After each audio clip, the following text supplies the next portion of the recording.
नमस्कार किसान भाइयों, आपका स्वागत है हमारे धाकड़ एग्रीकल्चर यूट्यूब चैनल पर। किसान भाइयों, आज की इस वीडियो में हम आपको बताने वाले हैं अगर आपके मक्का की फसल में हमें खाद को किस प्रकार से देना है जिससे कि मक्का की फसल में अधिक से अधिक उत्पादन हो, मक्का की फसल बहुत ही अच्छे से ग्रोथ करे और उसका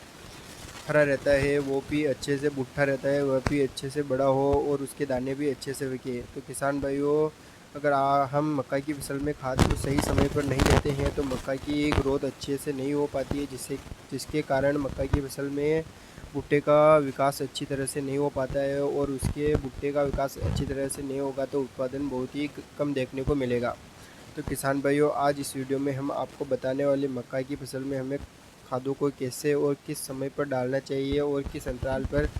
तो किसान भाइयों, आपको अगर यह वीडियो पसंद आए तो वीडियो को लाइक कर दीजिए और जिन किसान भाइयों ने अभी तक हमारे चैनल को सब्सक्राइब नहीं किया है तो चैनल को सब्सक्राइब कर दीजिए ताकि आपको नई से नई जल्द ही नोटिफिकेशन हमारे धाकड़ एग्रीकल्चर यूट्यूब चैनल पर प्राप्त हो जाएगी। तो किसान भाइयों, बात करते हैं हमें किसान भाइयों खाद को किस प्रकार से मक्का की फसल में देना चाहिए। तो किसान भाइयों, बात करते हैं, पहला है नाइट्रोजन यूरिया। किसान भाइयों, बात करें तो मात्रा आपको कितनी लेनी चाहिए? 120 से 150 किलोग्राम आपको नाइट्रोजन यानी लगभग 260 से 330 किलोग्राम यूरिया आपको। और इनको उपयोग के समय की बात करें, समय आपको किस प्रकार से करना चाहिए तो इन खाद को हम 3 किस्तों में बांट देते हैं। जैसा कि पहले हैं किसान भाइयों बुआई के समय देते हैं, दूसरा है जब आपकी मक्का की फसल 20 से 25 दिन की हो जाती है जब अंतराल में देते हैं, जब बारिश आ रही होती है उस समय आपको खाद देना है किसान भाइयों। और तीसरी बात करें किसान भाइयों तो 45 दिन की मक्का की फसल हो जाती है तब आपको यूरिया खाद देना चाहिए। इसमें किसान भाई यूरिया खाद में आता है फास्फोरस, जिससे सिंगल सुपर फास्फेट भी आपको एसएसपी या डीएपी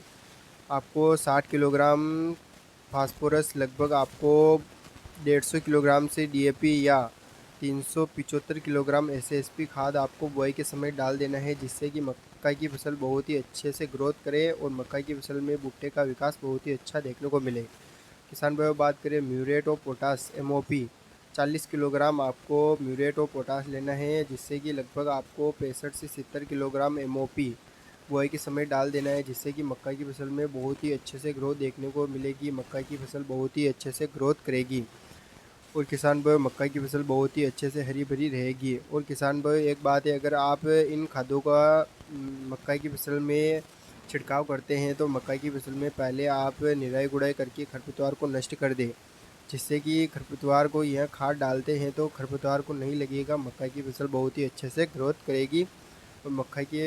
की फसल बहुत ही हरी भरी रहेगी। तो किसान भाइयों, बात करते हैं सूक्ष्म पोषक तत्वों की, तो आपको जिंक सल्फेट आपको 25 किलोग्राम प्रति हेक्टेयर के हिसाब से बुआई के समय डाल देना है जिससे कि उससे पौधे की वृद्धि बहुत ही अच्छे देखने को मिलेगी और साथ में जो मक्का की पत्तियां रहती है वह बहुत ही हरी भरी देखने को मिलेगी। किसान भाइयों, इसके साथ आपको बोरेक्स या बोरोन 10 किलोग्राम प्रति हेक्टेयर की दर से डाल देना है जिससे कि फूल और दाने में बनने में बहुत ही सहायक रहेगा और दाने चमकीले रहेंगे और बड़े रहेंगे। और सल्फर, किसान भाई बात करें एसएसपी या जिप्सम,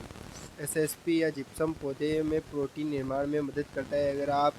इन खादों को सही समय पर डालते हैं तो आपको बहुत ही अच्छा रिजल्ट देखने को मिलेगा। किसान भाइयों एक बात है किसान भाइयों, आप मक्का की फसल जिस खेत में लगाते हैं उस खेत में मक्का की मिट्टी की जांच करा ले, जिससे कि मक्का की फसल का बुआई करते हैं उससे पहले मिट्टी की जांच कर लेते हैं तो खेत में किन पोषक तत्वों की मात्रा अधिक है और किन पोषक तत्वों की मात्रा कम है, जिससे कि मक्का की फसल में पैदावार में बहुत ही अच्छा रिजल्ट मिलेगा। अगर आप जिन पोषक तत्वों की मात्रा कम है, अगर आप उन पोषक तत्वों को खेत में छिड़काव करते हैं तो आपकी मक्का की फसल में बहुत तेज़ी से ग्रोथ करेगी, साथ ही पत्ते बहुत ही अच्छे से हरे भरे रहेंगे। किसान भाइयों, बात करते हैं ग्रीष्मकालीन जुताई करके भूमि को खरपतवार और कीटों से मुक्त कर दे। सुझाव किसान भाइयों, और फसल चक्र अपनाएं, जैसे कि आपने मक्का की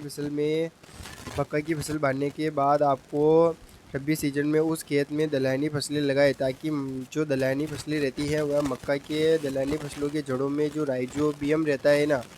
उससे वह मृदा में घुल कर वह नष्ट होकर मृदा में वह नाइट्रोजन का निर्माण करता है। जब जिससे मृदा में नाइट्रोजन की पूर्ति हो जाती है और जिससे अगली बार हम खरीफ सीजन में मक्का या कोई भी फसल बाते हैं तो बहुत ही नाइट्रोजन की ज़्यादा आवश्यकता नहीं पड़ती है। तो किसान भाइयों आप मतलब फसल चक्र अवश्य कर अपनाएं। अगर आप फसल चक्र नहीं अपनाते हैं तो मक्का की फसल में या आप कोई भी फसल बाते हैं तो आपको उतना अधिक उत्पादन नहीं देखने को मिलेगा। तो किसान भाइयों आपको ये वीडियो कैसा लगा? अगर आप किसान भाई ये वीडियो अच्छा लगा हो तो वीडियो को लाइक कर दीजिए और चैनल को सब्सक्राइब कर दीजिए ताकि आपको नई से नई जानकारी जल्द ही नोटिफिकेशन में प्राप्त हो जाएगी। जय जवान जय किसान।